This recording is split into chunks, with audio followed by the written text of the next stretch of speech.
mar alto.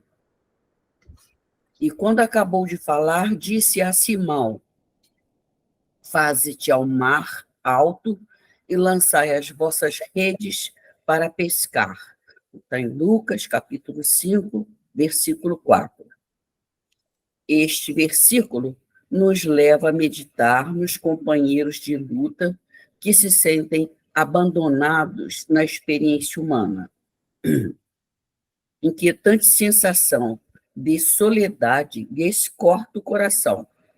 Choram de saudade, de dor, renovando as amarguras próprias. Acreditam que o destino lhes reservou a taça da infinita amargura. Rememoram compungidos os dias da infância, da juventude, das esperanças crestadas nos conflitos do mundo. No íntimo, experimentam a cada instante o vago tropel das reminiscências que lhes dilatam as expressões de vazio. Entretanto, essas horas amargas pertencem a todas as criaturas mortais. Se alguém as não viveu em determinada região do caminho, espera a sua oportunidade, porquanto, de modo geral, quase todo espírito se retira da carne, quando os frios sinais de inverno se multiplicam em torno. Em surgindo, pois, a época de dificuldade, convence-te de que chegaram para a tua alma os dias de serviço em alto mar, o tempo de procurar os valores justos, sem o incentivo de certas ilusões da experiência material. Se te encontras sozinho, não te sentes ao abandono. Lembra-te de que, através do túmulo, há companheiros que te assistem e esperam carinhosamente. O pai nunca deixa os filhos desamparados. Assim, se te vês presentemente sem laços domésticos, sem amigos certos na paisagem transitória do planeta, é que Jesus te enviou a pleno mar da experiência, a fim de provares tuas conquistas em supremas lições. Uma página muito, muito séria, muito grave, que vem fazendo uma alegoria aqui em relação ao mar alto, né, da nossa vida. Ele vem falando do mar alto da nossa vida. Esse mar alto, primeiro ele fala das pessoas que se sentem, às vezes, né, tomadas pela inquietude, pela saudade, pela desilusão, pela amargura, que são aqueles momentos em que a gente, às vezes, nós sentimos muito sós, né? Aliás, a gente fica só realmente, é importante a gente ficar só nessas experiências, porque são experiências de crescimento individual.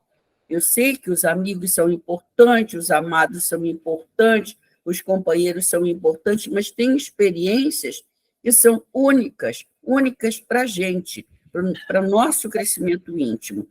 E então ele fala que se a gente ainda não atravessou por essa experiência, que a gente se prepare, porque o nosso tempo de ir para a pesca em mar alto vai chegar também, que é esse momento em que a gente vai passar por essas experiências duras, né? Mas que a gente não se esqueça que nós temos companheiros que zelam por nós à distância. São os amigos que já estão no plano espiritual, são o mentor, nosso anjo guardião, nossos espíritos familiares, eles estão sempre junto de nós, mesmo no trabalho individual, no trabalho que compete o nosso próprio crescimento íntimo, eles estão ali velando, nos fortalecendo, nos ajudando, né? E isso é muito bom a gente saber disso, mas que a gente se prepare, porque mesmo a gente estando sozinho, mesmo a gente estando protegido por esses irmãos, estamos sozinhos de amigos aqui na crosta terrestre, ou afastado deles momentaneamente, mesmo estando afastado deles, nós vamos passar pelas nossas experiências. Esses são os momentos em que representam a nossa própria experiência de mar alto, né? Então, insurgindo, pois, a tua época, ele nos concita a encarar essas experiências, né, com coragem, porque do outro lado dessa experiência nos aguardam, nossos companheiros nos aguardam, esperam pela gente carinhosamente. Foi isso que eu consegui captar. Boa noite a todos. Obrigado, Vera. Obrigada a você, Laura. Muito obrigada. Vamos, nesse momento, nos preparar para a prece, e eu convido sempre, como sempre, a todos que pensem nas pessoas que gostariam de beneficiar na prece, né? Pedir por aqueles que estão desencarnando, pelos que ficam saudosos, pelos enfermos, pelos presos, enfim, por todos que necessitam, né? A gente pensar com muito carinho e pedir a Deus por todos. Então, vamos orar, vamos falar agora com Jesus, nosso mestre querido, amigo de todos os momentos, que sempre está conosco, conforme prometeu, e agradecer-lhe por todo o bem, por todo o amor com que ele brinda a todos nós. Muito obrigada, Jesus querido. É muito bom, Senhor, saber que o Senhor está conosco. É muito bom saber que podemos estar reunidos, apesar da distância física, para realizar as nossas tarefas espíritas.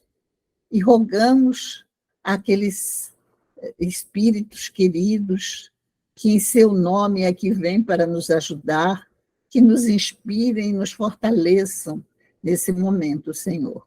E rogamos por todos aqueles nomes que estão em nossos pensamentos, que estão em nossos livros de preces, que estão necessitados em qualquer parte do planeta, do nosso planeta, pelo nosso planeta sofrido.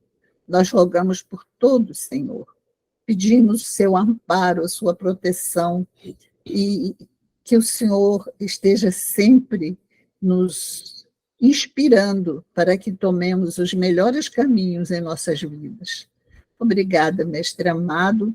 Nós rogamos também, Senhor, o seu amparo, a sua inspiração para a Cláudia, que vai fazer o estudo da noite de hoje. Que a sua paz permaneça em nossos corações, Senhor, hoje e sempre. Graças a Deus. Tá bom, gente. A Cláudia é muito conhecida, todos conhecem, né? E agora ela vai ter a palavra, né? A palavra é sua, Cláudia. Obrigada, Vera. Boa noite. Obrigada pelo muito conhecido. Boa noite a todos. Estão me ouvindo bem? Tá. Eu vou pedir desculpa.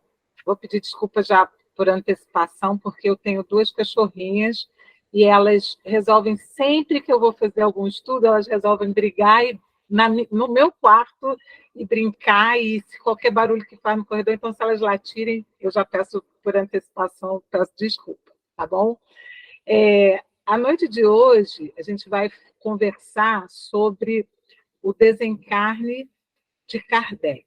Foi o tema que me coube, que a direção da casa pediu para que eu falasse hoje. E eu achei um tema muito instigante para mim, porque me deu a oportunidade de fazer uma pesquisa mais aprofundada a respeito, principalmente do livro Obras Póstumas, que eu tive que consultar bastante. Eu espero que vocês também tenham despertado depois, né, que terminar o estudo, essa curiosidade de ir buscar também no livro algumas informações. É um livro muito rico de informações e eu recomendo a leitura com muito, como é que eu vou dizer, com muito empenho, né? Com muita ênfase para que vocês possam ler depois, tá bom? Eu vou projetar alguns slides, então eu vou deixar de ver vocês, mas, João, você me sinaliza se qualquer entrevista aí acontecer, por favor, tá bom? Pode deixar, vou ficar a postos aqui. Obrigada. Deixa eu ver aqui se eu já consigo, então. Já deixei tudo mais ou menos engatilhado aqui. Está aparecendo aí, João? Tá, apareceu, Desencarnação de Kardec. Isso. Bom, então, o tema da noite de hoje é esse, mas eu não poderia começar a falar sobre o desencarne de Kardec sem falar um pouco sobre ele, né? Sobre esse homem tão relevante para a nossa doutrina, tão importante, tão fundamental, melhor dizendo, né? Então, a gente vai falar um pouquinho a respeito dele, primeiramente, para depois entrar na questão da desencarnação propriamente dita.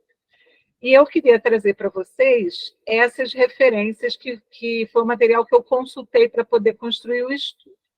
Então, eu busquei um artigo de Emmanuel, que chama-se Reverenciando Kardec, que está na revista Reformador. Ah, desculpa, tem um erro ali. Reformador, de março de 1969.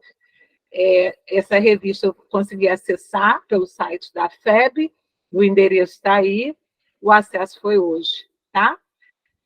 Kardec Alain, Obras Póstumas, tradução do Guilhom Ribeiro, da primeira edição francesa, de Paris, 1890, 27ª edição, Brasília, Distrito Federal, Brasil, Federação Espírita Brasileira, 1995.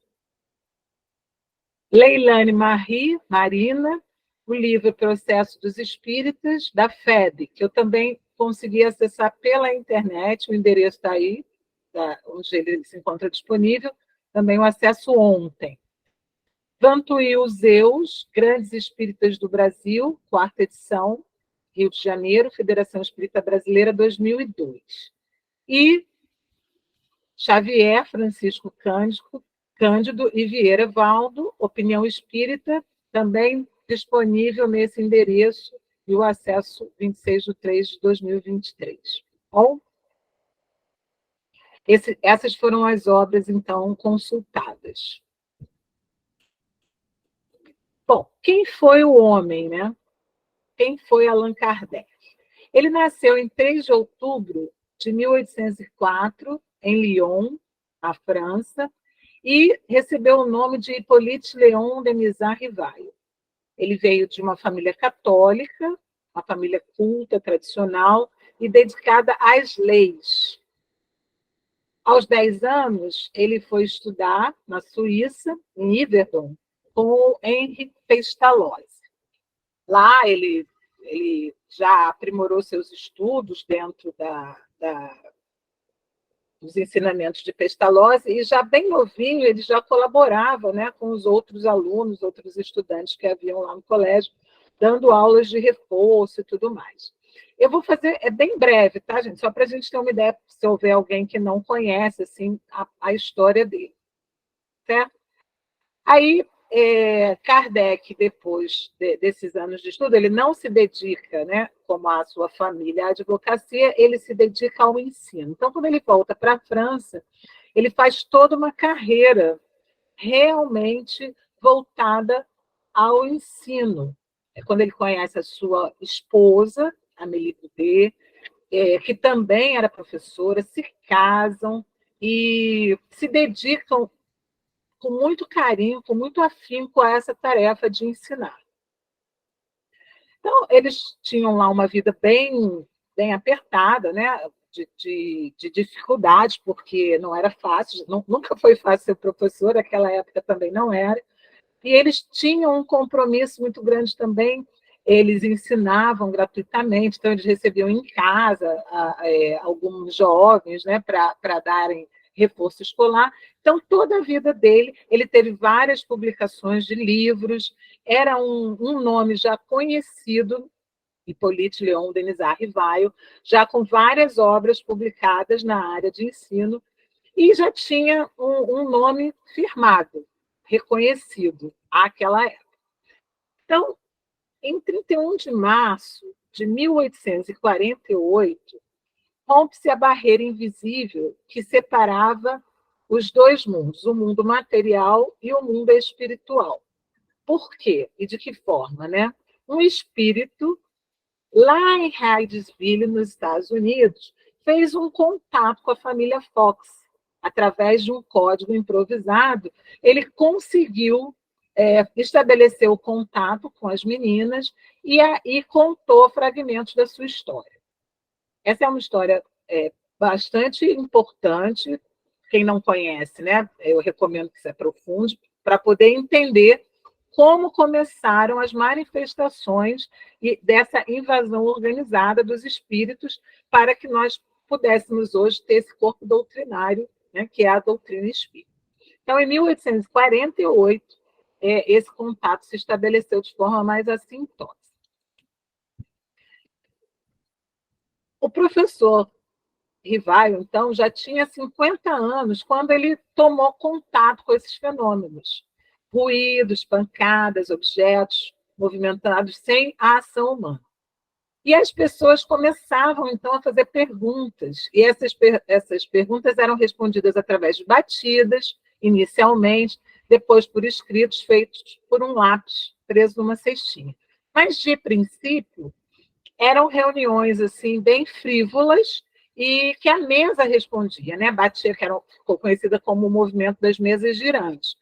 As mesas se moviam, batiam, e Kardec, então, foi informado desse fenômeno, mas ele não tomou muito conhecimento, não ficou muito interessado, achou que era uma coisa muito frívola e não despertou interesse em estudar mais profundamente isso.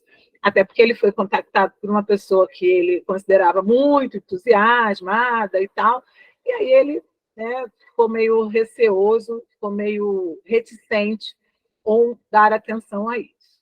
Mas, posteriormente, ele se interessou e buscou aprofundar seu interesse, né, nesse assunto, e passou a frequentar algumas reuniões, e aí ele passou a perceber que as mensagens trazidas eram de cunho muito mais profundo do que essas reuniões nos salões mais frívolos levavam a crer. E, ao se aprofundar nesses estudos, ele começou a perceber que algo além havia, né? Que não era só aquilo.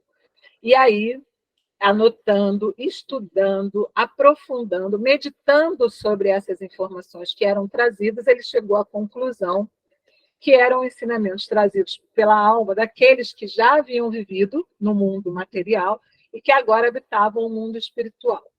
E aí, então, depois de muito estudo, de muita frequência às reuniões sérias, mudando assim o formato das reuniões, né, Kardec conseguiu, a 18 de abril de 1857, publicar a primeira versão do Livro dos Espíritos. E essa publicação ocorreu apenas 9 anos depois que os fenômenos de Hydesville haviam ocorrido. Então, somente 9 anos depois daquela manifestação que havia ocorrido lá nos Estados Unidos, Kardec já publicava a primeira versão do Livro dos Espíritos. Ele escolheu um pseudônimo de Allan Kardec, né? Por quê? Porque, como ele já tinha um corpo literário publicado, ele não queria confundir esse trabalho que ele havia feito com os trabalhos que ele já havia desenvolvido, para que as pessoas não se interessassem somente por ter o nome dele. Então, ele optou por ter um pseudônimo, né?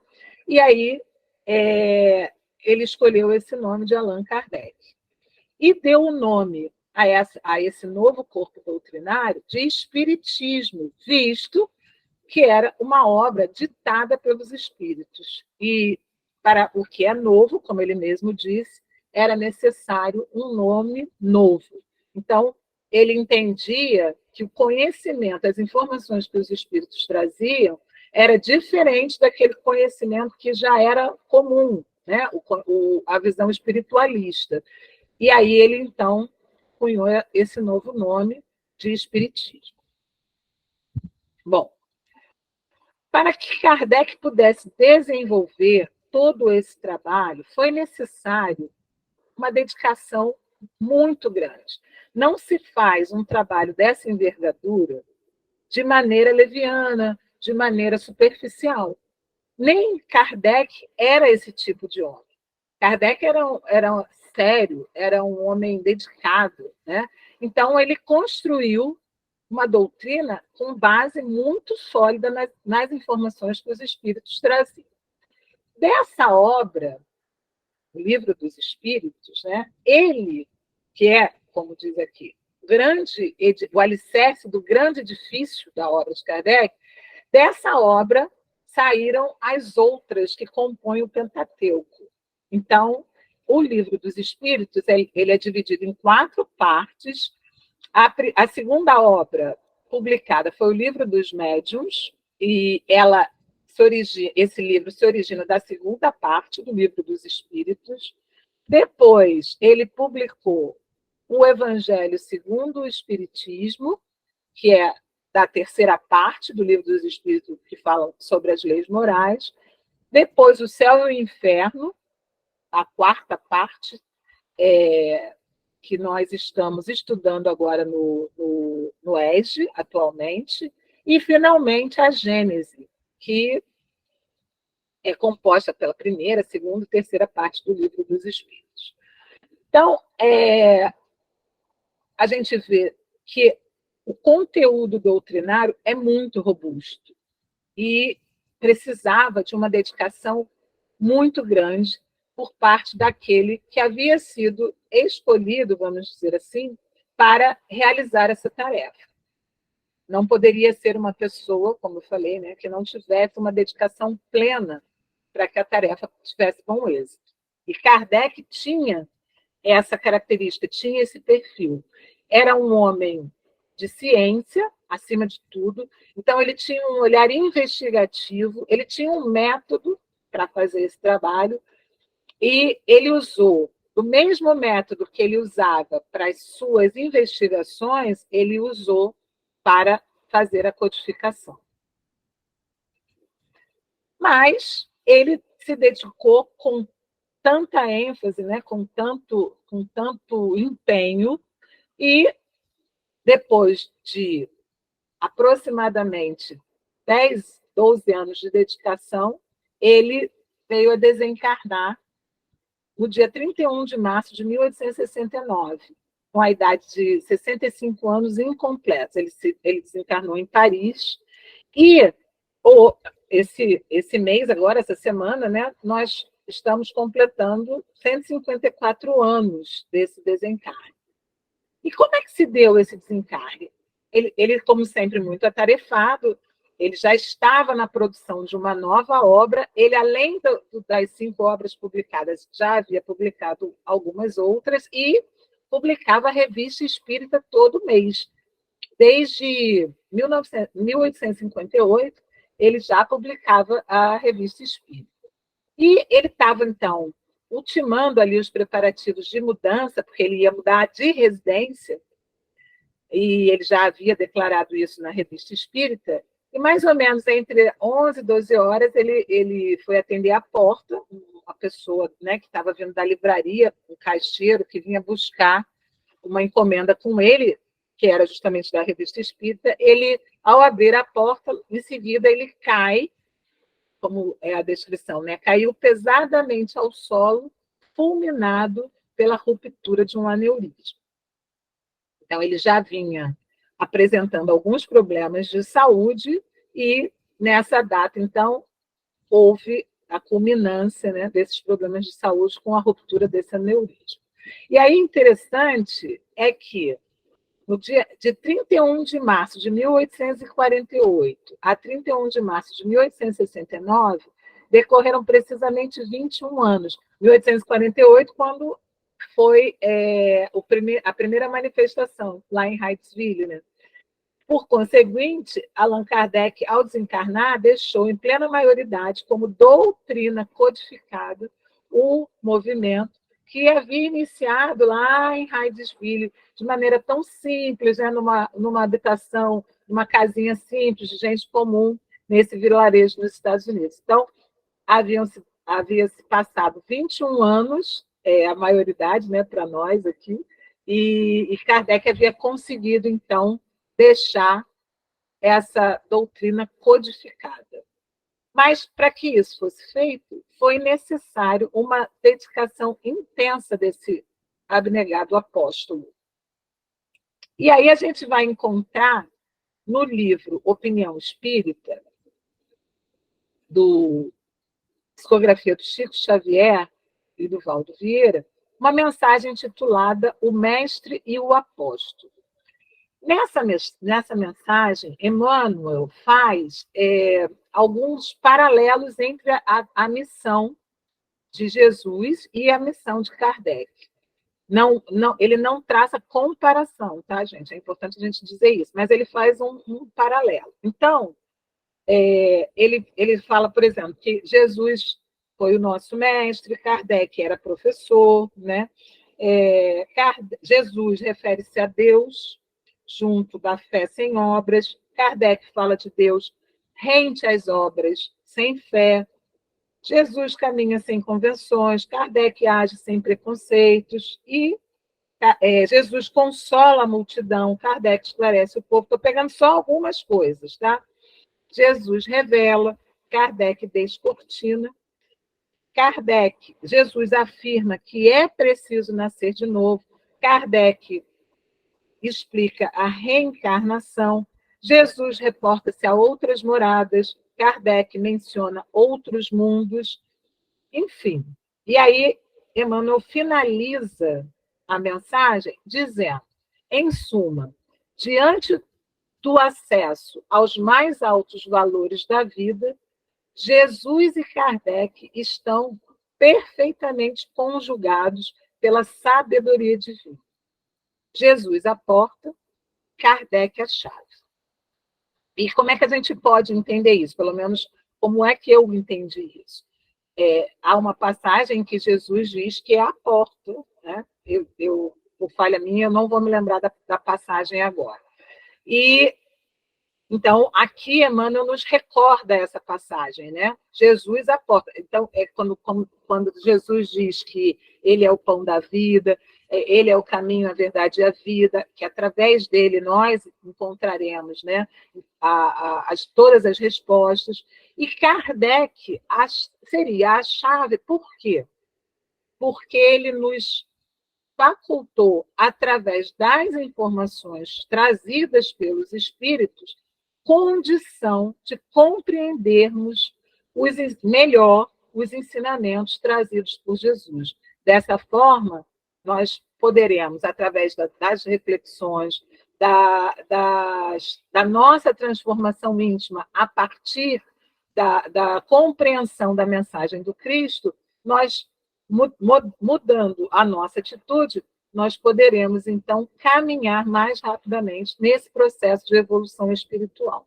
Então, é nesse sentido que nós devemos entender. Jesus a porta, Kardec a chave. Momento algum, né, nenhum tipo de comparação entre um e outro, que não é esse o objetivo, mas entendendo que a doutrina foi trazida pelos espíritos e Kardec a codificou para a nossa compreensão, para o nosso entendimento. Por isso ele deu o nome de Espiritismo. Por isso também devemos dar à doutrina esse nome, e não kardecismo, porque não se deve a Kardec, né? Nós devemos todas as informações aos espíritos. Kardec codificou essas informações de forma que nós a compreendêssemos de forma mais facilitada, digamos assim. Então, essa mensagem é uma mensagem bem interessante que está nesse livro. Eu recomendo a vocês, depois, se vocês tiverem condição, né, a leitura da mensagem na íntegra. Tá certo? Bom, e aí, então, partindo para um entendimento maior do que significou toda essa trajetória de Kardec. Licença, só um instantinho, eu vou beber uma água.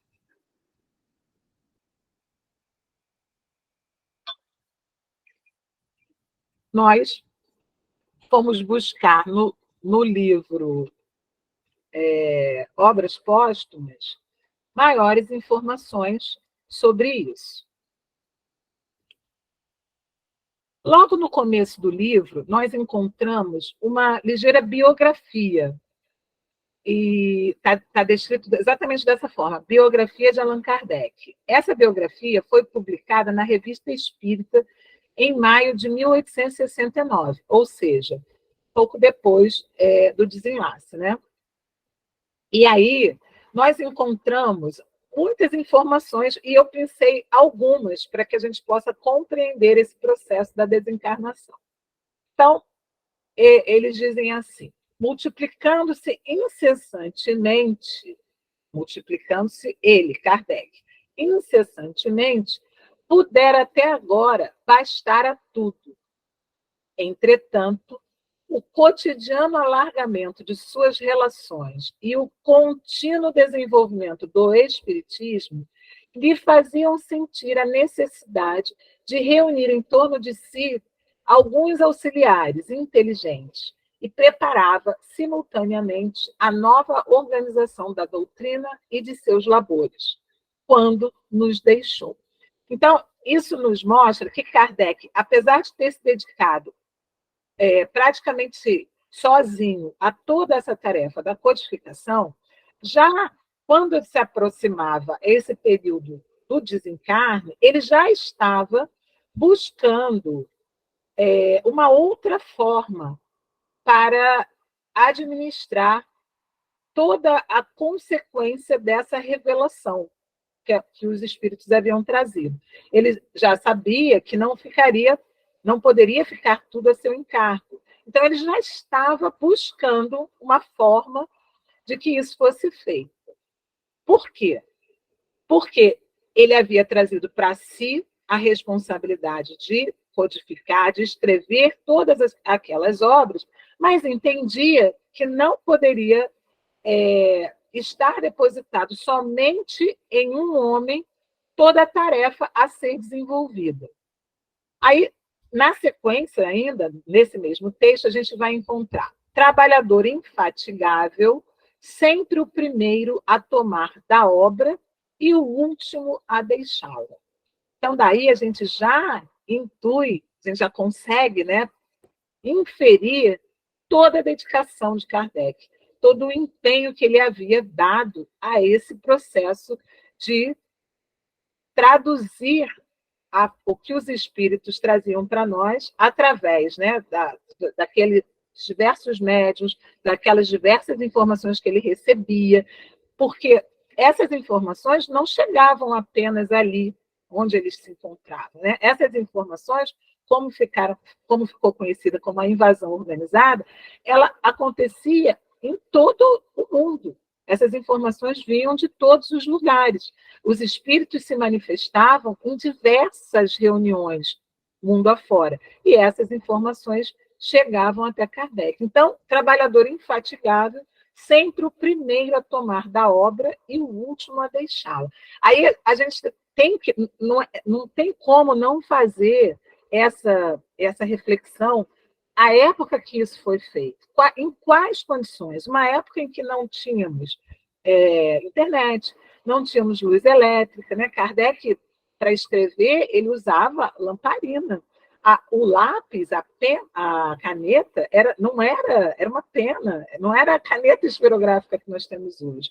Então, assim, tudo muito mais difícil, né? Ele contava com o auxílio da esposa, né, com a Amélie Boudet, que o ajudou muito nessa tarefa. A gente encontra isso na biografia dela e dele também, mas era um trabalho muito solitário. E aí, continuando, eles dizem, morreu conforme viveu, trabalhando. Ele estava trabalhando, porque ele estava lá se preparando para a mudança, né? Sofria, desde longos anos, de uma enfermidade do coração, que só podia ser combatida por meio do repouso intelectual e pequena atividade material. coisa que ele não tinha, né? Porque ele trabalhou até o último minuto. Então, se ele precisava do repouso intelectual, foi uma coisa que ele não teve. Ele tinha essa premência de concluir a tarefa. E nós vamos ver por quê. Por que ele tinha essa pressa, né? Então, continua. Consagrado, porém, todo inteiro à sua obra, recusava-se a tudo que pudesse absorver um só que fosse de seus instantes, à custa das suas ocupações prediletas. Então, ele não se desviava da tarefa. Ele se dedicava integralmente porque ele sabia que tinha ali pouco tempo para fazer tudo isso. Era do conhecimento dele. Isso, então, nós encontramos logo no início, foram só pequenos fragmentos que eu pensei e dessa mensagem que foi publicada na Revista Espírita em maio de 1869. A gente tem aí um panorama, né, da dedicação desse homem. Bom, seguindo, ainda no começo dessa obra, nós vamos encontrar o discurso que foi proferido no sepultamento pelo Camille Flammarion, que era um trabalhador também, ali, que esteve com Kardec no início, ali, né, nos movimentos.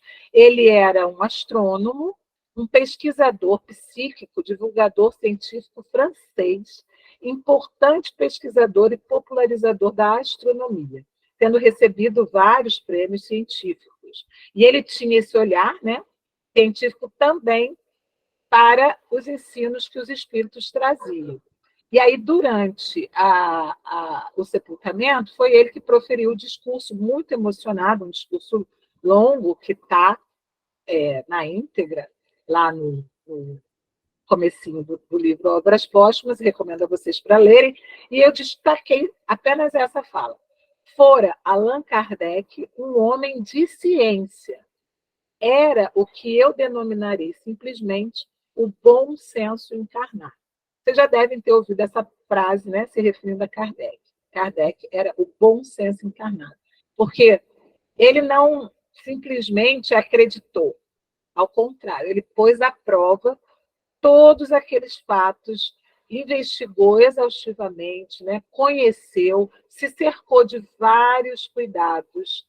Ele já tinha, né, todo um grupo de estudo, ele era de magnetização e tudo, e ele foi aplicando ali a essa nova ciência que surgia, esses conhecimentos que ele havia adquirido. Então, por isso ele é chamado, né, o bom senso encarnado. João, está tudo bem? Vocês estão me ouvindo? Acho que alguém pediu a palavra sem querer. Ah, tá. Bom, então vamos seguir. Na reunião pública não tem essa... Não se pode pedir a palavra, não. Tá bom, então vamos seguir.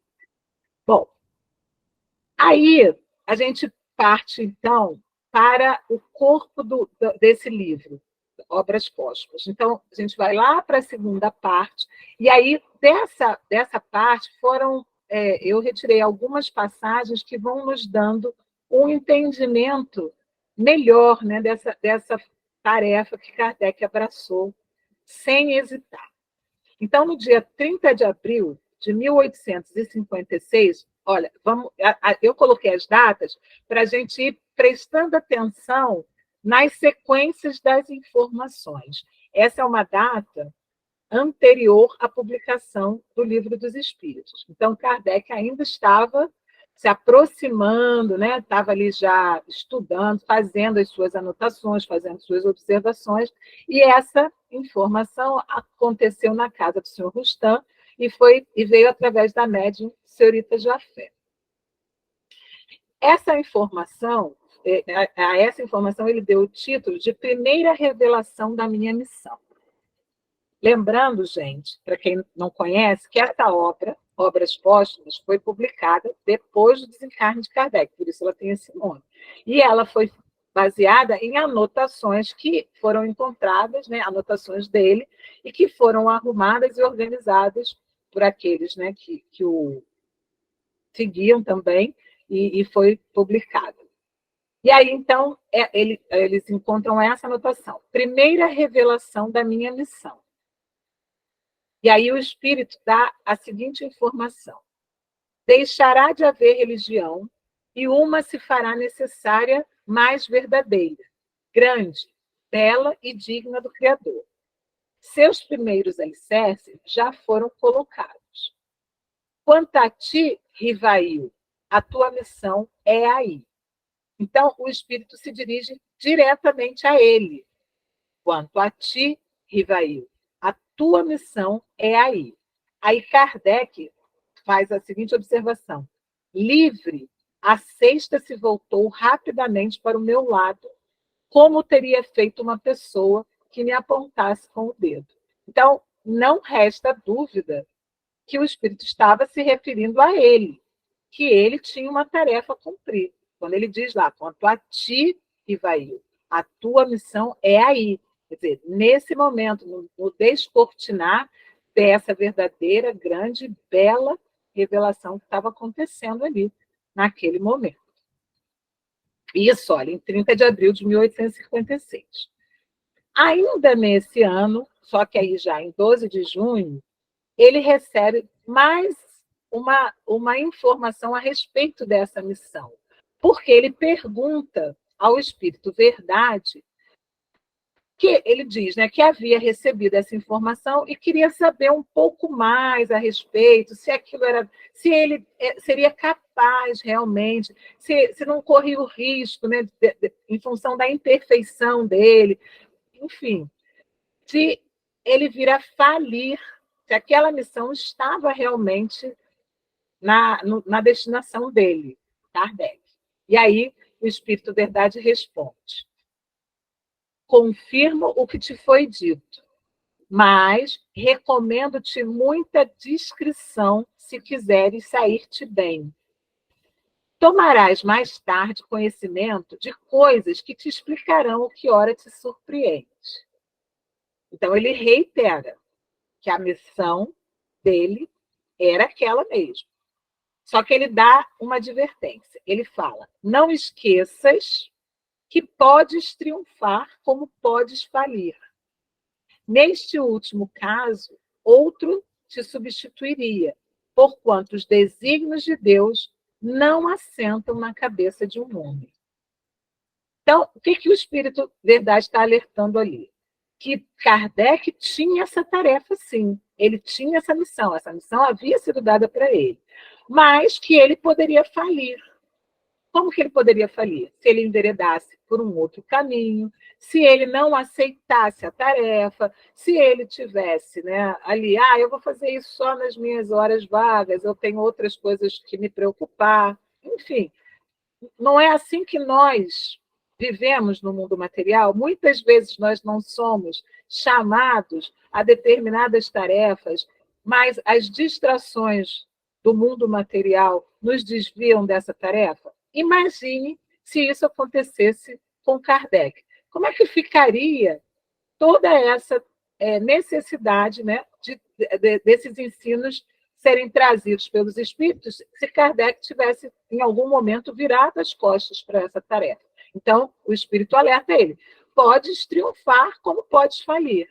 Neste último caso, outro te substituiria. Então, essa tarefa não poderia deixar de acontecer. Então, outro espírito, aqui na Terra, a abraçaria e traria essas revelações. E aí ele continua. Nunca, pois, fales da tua missão. Seria a maneira de a fazeres malograr-se. Então, se Kardec ficasse, né, alardeando ali essa tarefa e tal, corria o risco de não dar certo. Ela somente pode justificar-se pela obra realizada, e tu ainda nada fizeste. Se a cumprires, olha a data lá, 1856. Se a cumprires, os homens saberão reconhecê-lo, cedo ou tarde, visto que pelos frutos é que se verifica a qualidade da árvore. Então, essa foi a resposta do Espírito Verdade. Então, mais uma vez aqui, a gente vê a grandiosidade dessa missão, dessa tarefa que cabia a esse espírito abnegado, que era Kardec. E aí ele pergunta, que causas poderiam determinar o meu malogro? Seria a insuficiência das minhas capacidades? Então, Kardec estava preocupado lá. Será que eu vou ser capaz realmente de fazer isso? Aí a resposta do Espírito Verdade: não. Mas a missão dos reformadores é prene de escolhos e perigos. Então, assim, os reformadores, a gente vê isso na história, né? Sempre se deparam com obstáculos, com riscos, com perigo. Então, o Espírito estava prevenindo a Kardec que com ele não seria diferente. Ele se depararia com isso. E a gente sabe que Kardec teve que enfrentar muitas coisas, muitas calúnias, muitas campanhas contrárias a essa divulgação, não só na época, né, das religiões dominantes, como também do materialismo. Então, a tarefa dele era muito, muito difícil, né?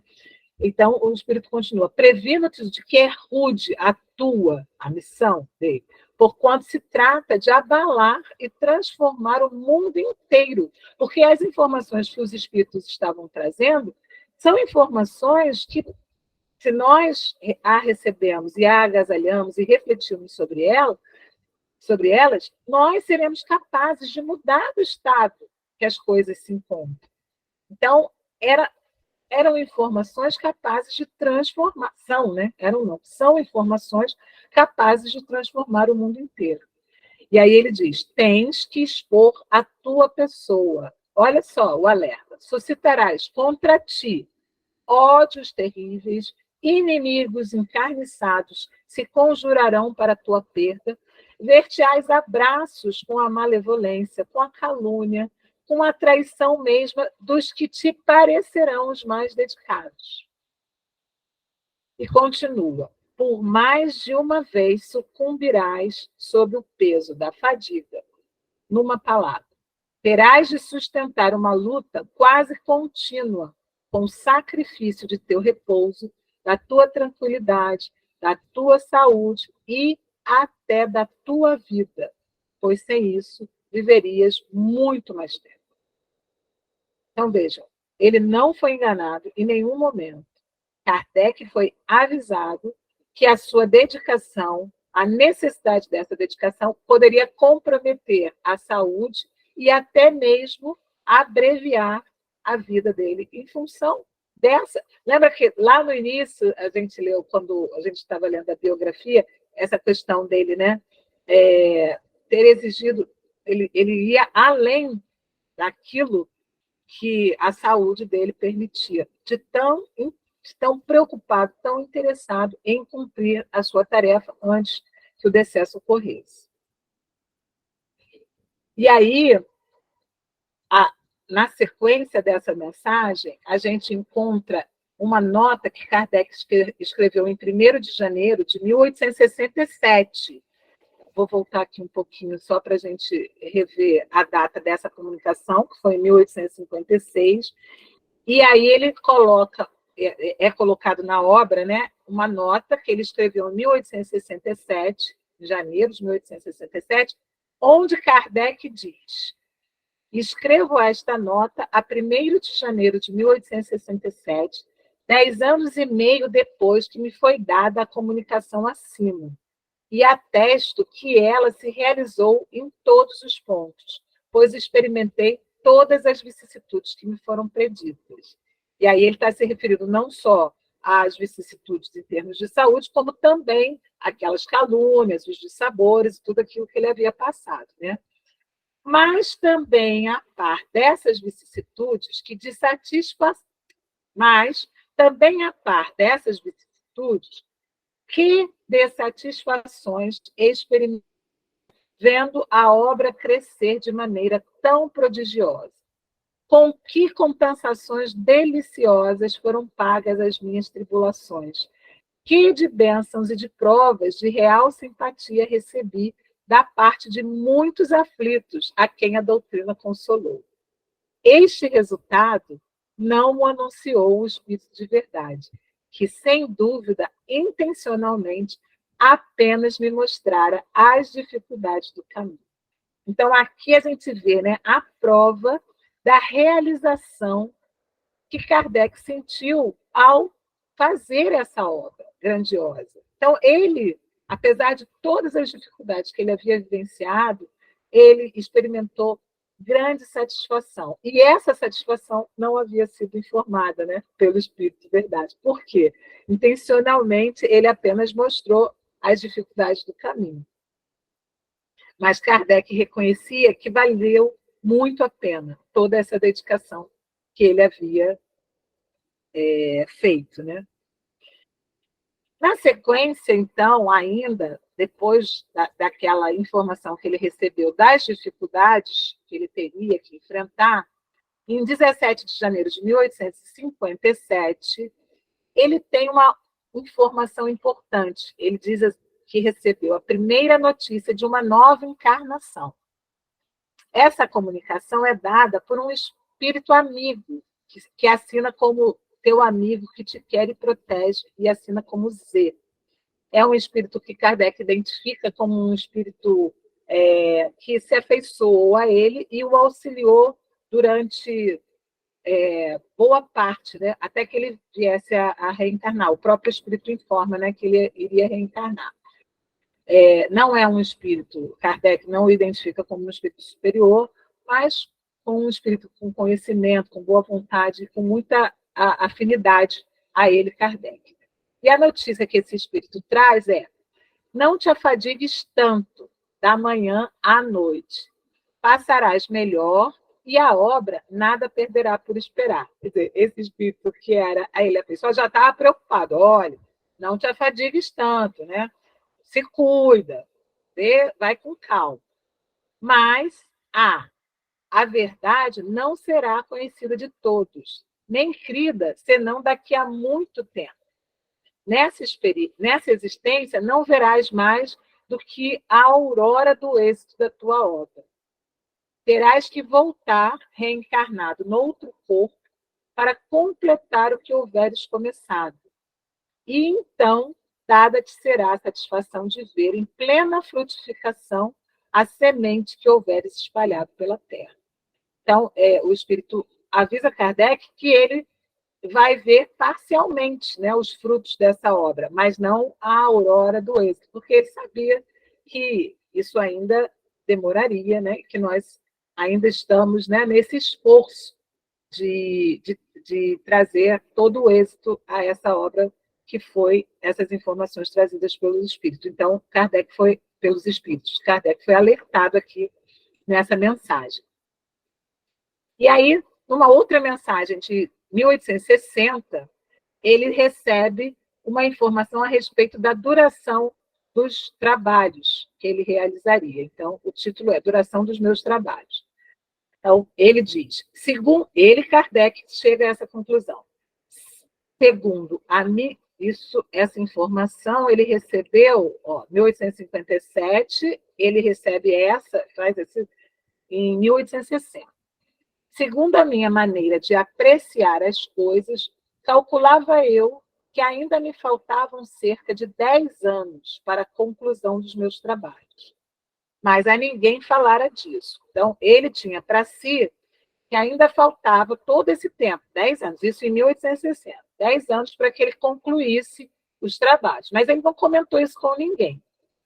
Achei-me, pois, muito surpreendido ao receber de um dos meus correspondentes de Limoges uma comunicação dada espontaneamente em que o espírito, falando de meus trabalhos, dizia que 10 anos se passariam antes que eu os terminasse. Então, essa mensagem, essa comunicação foi dada em Limoges, que era uma outra localidade, foi enviada para Kardec, né, posteriormente, informando que os trabalhos que Kardec estavam realizando ainda demorariam 10 anos para que fossem concluídos. Então, ele recebeu essa informação lá em 1860, que batia com a ideia que ele tinha sobre a tarefa que ele estava empreendendo. E aí, em junho desse mesmo ano, já na casa dele, por meio, né, da médium senhora Schmidt, ele recebe do Espírito Verdade uma informação a respeito da volta de Kardec. Aí o Espírito fala o seguinte para ele: prossegue em teu caminho sem temor. Ele, caminho, está juncado de espinhos, mas eu te afirmo que terás grandes satisfações antes de voltares para junto de nós por um pouco. Aí Kardec pergunta: o que queres dizer por essas palavras, por um pouco? E o Espírito responde: não permanecerás longo tempo entre nós. Ou seja, ele desencarnaria, voltaria para a espiritualidade, mas não permaneceria muito tempo com eles. E aí continua: terás que volver à Terra para concluir a tua missão, que não podes terminar nessa existência. Se fosse possível, absolutamente não sairias daí. Mas é preciso que se cumpra a lei da natureza. Ausentar-te-ás por alguns anos e, quando voltares, será em condições que te permitam trabalhar desde cedo. Entretanto, há trabalhos que convém os acabes antes de partires. Por isso, dar-te-emos o tempo que for necessário a concluí-los. Então, Kardec, antes de desencarnar, tinha que concluir ali aquela tarefa, e ele estava sendo assessorado, né, por esses espíritos para que ele pudesse concluir com bom êxito essa tarefa. Bom, aí, caminhando um pouquinho mais à frente, lá em 1866, há uma comunicação também, de forma particular, que é feita pelo médium Sr. D, e é uma comunicação dada pelo espírito do Dr. Demer. Dr. Demer, para quem não está fazendo ESE, nós estudamos uma comunicação do Dr. Demer no livro Céu e Inferno, e ele foi um médico, enquanto encarnado, que mantinha relação com Kardec, e, enquanto na espiritualidade, ele está lá na categoria dos espíritos felizes, ele auxilia com as informações, né, a obra que Kardec está empreendendo aqui. E aí ele recebe essa instrução relativa à saúde do senhor Allan Kardec. Então, o doutor Demer já adverte Kardec: enfraquecendo-se diariamente a saúde do senhor Allan Kardec, em consequência de trabalhos excessivos, superiores às suas forças, vejo-me na necessidade de repetir novamente o que já lhe dissera tantas vezes, porque ele já havia alertado por meio de outras comunicações, inclusive algumas que constam lá no livro Céu e Inferno. Aí ele adverte o Kardec: precisas de repouso. As forças humanas têm limites que o desejo de que o ensino progrida te leva muitas vezes a ultrapassar. Estás errado, porquanto, procedendo assim, não apressarás a marcha da doutrina, mas arruinarás a tua saúde e te colocarás na impossibilidade material de acabar a tarefa que vieste desempenhar nesse mundo. Assinado Dr. Demer. E aí, depois dessa comunicação que Kardec recebe, ele dá realmente uma tranquilizada, ele pede, né, a outros companheiros que o auxiliem ele na correspondência com os outros centros, ele dá uma maneirada, dá uma segurada, vamos dizer assim, né, para que ele possa também se preservar, para que ele possa concluir a tarefa que lhe cabe. Então, ele segue essas orientações que vêm da espiritualidade e se poupa, mas continua se dedicando com muito afinco. Bom, para finalizar essa obra, Obras Póstumas, a gente encontra já lá no finalzinho um item, capítulo intitulado Constituição do Espiritismo. E no item 4, que fala da Comissão Central, a gente identifica que já próximo ao seu desencarne, Kardec já estava se preparando para que toda a responsabilidade desse arcabouço doutrinário não ficasse pesando somente na figura dele. Então, ele se preocupou em fazer toda a construção dessa obra, mas ele entendia a necessidade agora, né, de que isso fosse dividido, vamos dizer assim. Então, ele estava nesse processo de construção dessa modificação. E aí, nesse item, a Comissão Central, a gente encontra isso, olha, essa informação aqui interessante. Durante o período de elaboração, a direção do Espiritismo teve que ser individual. Era necessário que todos os elementos constitutivos da doutrina, saídos no estado de embriões de uma multidão de focos, se dirigissem para um centro comum, a fim de serem aí examinados e cotejados, de sorte que um só pensamento presidisse a coordenação deles, a fim de estabelecer-se a unidade no conjunto e a harmonia entre todas as partes. Então, Kardec entendia que esse processo inicial, onde ele trabalhou praticamente só, era necessário porque as informações vinham de diversos locais e era necessário que se dirigissem a um centro comum para que o resultado, para que o produto, né, fosse fruto de um só pensamento. Então, necessário era que essa coordenação fosse feita por um só homem. É isso que ele explica nessa parte. Porém, ele continua. Mas o que era de vantagem por um certo tempo, mais tarde se tornaria inconveniente. Então, depois da obra pronta, né, já estruturada, já não era mais vantajoso que isso ficasse somente com uma pessoa. Ele já estava se preparando para essa difusão. Então, ele diz, hoje que o trabalho de elaboração se acha concluído no que concerne às questões fundamentais,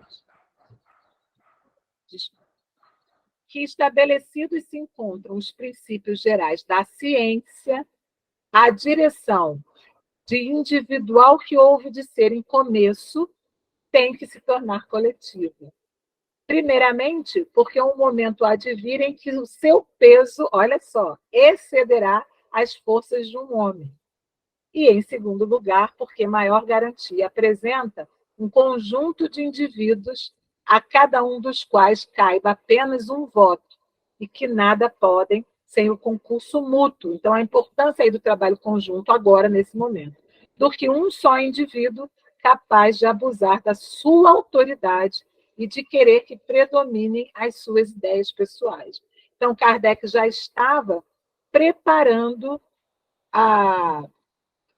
o caminhar, né, dessa nova fase de forma diferente. Porque Kardec tinha a responsabilidade, ele próprio, né, cuidado, da publicação dos livros, da Revista Espírita, da Sociedade Espírita de Paris. Então, eram muitas questões, todas depositadas sobre ele, sobre a sua figura. Então, aqui ele já estava começando a dispersar, né? Não vamos dizer terceirizar, mas a dividir essas tarefas, tá certo? Então, a gente encontra isso. Então, a gente vê que havia já uma preparação para esse momento, né, do desencarne. Quem continuaria o trabalho? Quem daria continuidade a essa obra que era tão importante para o... Ai, gente, desculpe. Para o progresso da humanidade. Não consigo tirar isso daqui agora.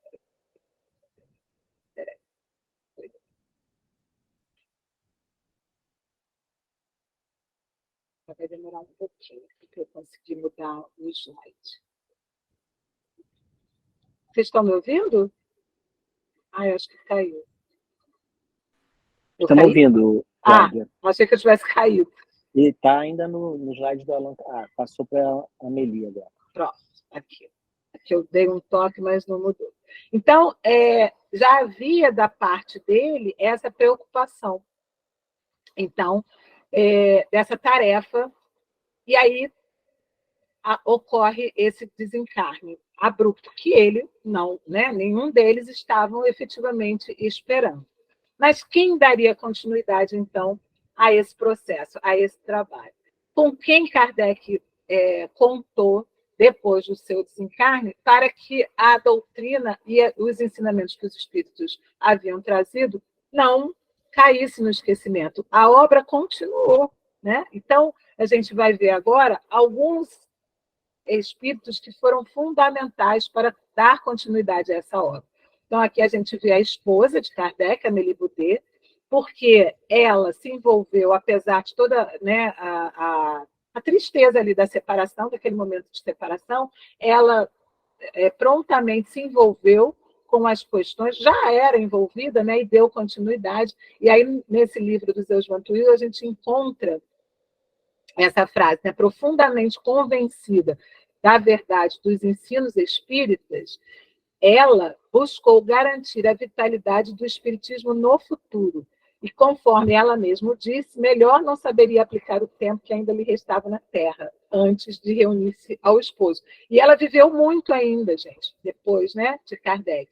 Ela viveu e trabalhou todo esse tempo em prol dessa obra. E ela esteve à frente de algumas associações, doava, né, os recursos, enfim, e trabalhava com todos aqueles outros, né, que estavam ali também interessados no processo de divulgação da doutrina espírita.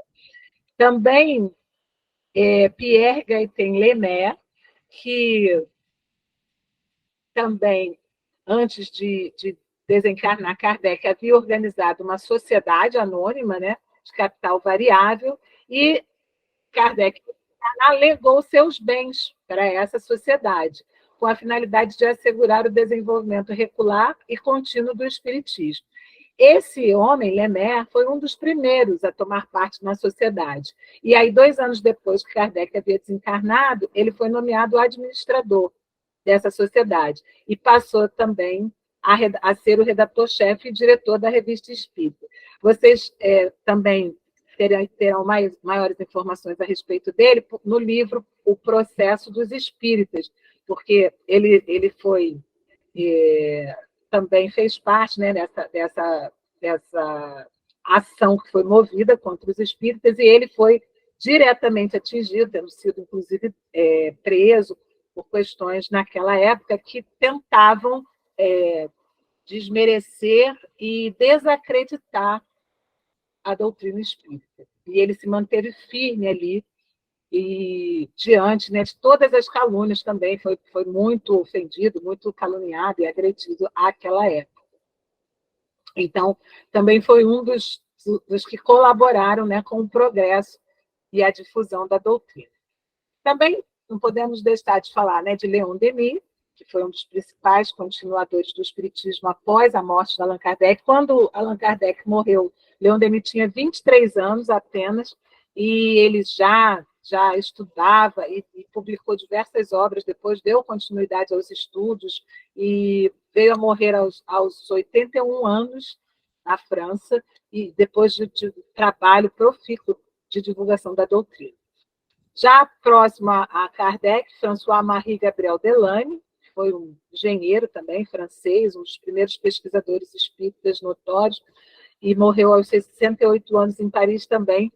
Tem várias obras publicadas, além do Camille Flammarion, que nós já havíamos falado, né, mais à frente, também um excelente divulgador da doutrina, um pesquisador muito dedicado também.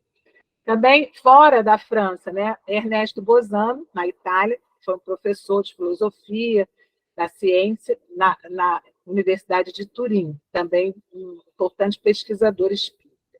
Também Arthur Conan Doyle, que nasceu na Escócia e também foi um profundo divulgador do espiritismo, nasceu em 1859 e veio a desencarnar no século XX, já botei aqui a data, mas também ele é autor do livro História do Espiritismo, também muito dedicado à divulgação e à difusão da doutrina. E aqui no Brasil, poderíamos, né, citar Adolfo Bezerra de Menezes, que foi um médico, militar, instrutor muito conhecido nosso, jornalista, político, filantropo, filósofo, expoente da doutrina espírita aqui no Brasil e que respondia pela alcunha, muitas vezes, né, de um médico dos pobres. Nasceu em 1831 e desencarnou em 1900, no Rio de Janeiro. Também Augusto Elias da Silva, português, radicado aqui no Rio de Janeiro, que foi pioneiro do espiritismo no Brasil, fundador da revista Reformador.